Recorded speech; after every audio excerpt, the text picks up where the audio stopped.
কি মনে হচ্ছে আজকে রেসিপি দেখাবো নাকি ফুড রিভিউ দেব? চলো ফার্স্ট টু লাস্ট দেখলেই তোমরা বুঝতে পারবে ভিডিওটা। হাবস অ্যান্ড ওয়াইফাই গোল্ডেন ডায়েরিসে স্বাগত জানাই। আমারও প্রিয় তোমারও প্রিয় এরকম একটা রেসিপি আজকে একদম ইজি প্রসেসে তোমাদের শেয়ার করব। তো দেখতে পাচ্ছ এখানে সাদা ভাতের সাথে পাতলা মাছের ঝোল কাতলা ফিশের তৈরি করেছি। এই উপকরণটা তৈরি করতে পটল, আলু, কাঁচা লঙ্কা, ধনেপাতা আর বরবটি নিয়ে নিয়েছিলাম।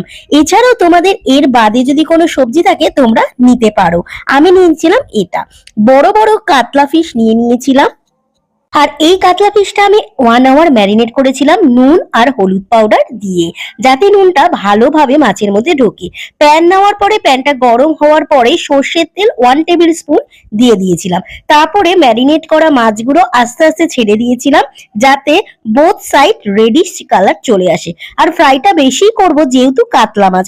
অন্য মাছ যদি নরম মাছ হয় ফ্রাইটা কিন্তু বেশি করবেন না। আর আমি করেছিলাম যেহেতু বোথ সাইড হচ্ছে একদম রেডিশ, তো মাছটা ফ্রাই হওয়ার সাথে সাথে তোমাদের সাথেও ভাবলাম রেসিপিটা একটু শেয়ার করে দিই। তারপর প্যান গরম হওয়ার পরে তেল দিয়েছি। তেলের মধ্যেই কিন্তু আলুগুলো ছোট ছোট করে ত্রিকোণ সাইজের কেটে দিয়ে দিয়েছিলাম। আলুটা ফ্রাই হয়ে যাওয়ার পরে এখানে পটল কেটে নিয়েছিলাম, আর তার সাথে সাথে বিনস, আর তার সাথে বিভিন্ন সবজি, যা যা সবজি কেটেছি সবটাই দিয়ে দিয়েছিলাম।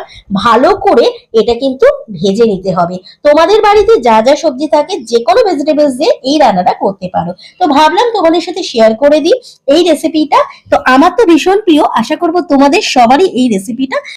ফোড়নের জন্য অল্প জিরে নিয়ে নিয়েছিলাম, মানে জিরে পাউডার না, জিরে একদম গোটা জিরে। তার সাথে কাঁচা লঙ্কা 2-3 কোয়া নিয়ে নিয়েছিলাম। আর আদা বাটা দিয়ে পেস্ট করে রেখেছিলাম কাঁচা লঙ্কা দিয়ে মিক্সিতে, সেটা কিন্তু এটার মধ্যে অ্যাড করার পরে স্বাদ অনুযায়ী 1 টেবিল স্পুন নুন মানে স্বাদ অনুযায়ী স্প্রেড করে দিয়েছিলাম। টারমারিক পাউডার, হলুদ গুঁড়ো স্প্রেড করে দিয়েছিলাম। তার সাথে জিরে পাউডার, এটা কিন্তু গোটা না, একদম পেস্ট করা, মানে পাউডার যেটা আমরা বলি কুকমি।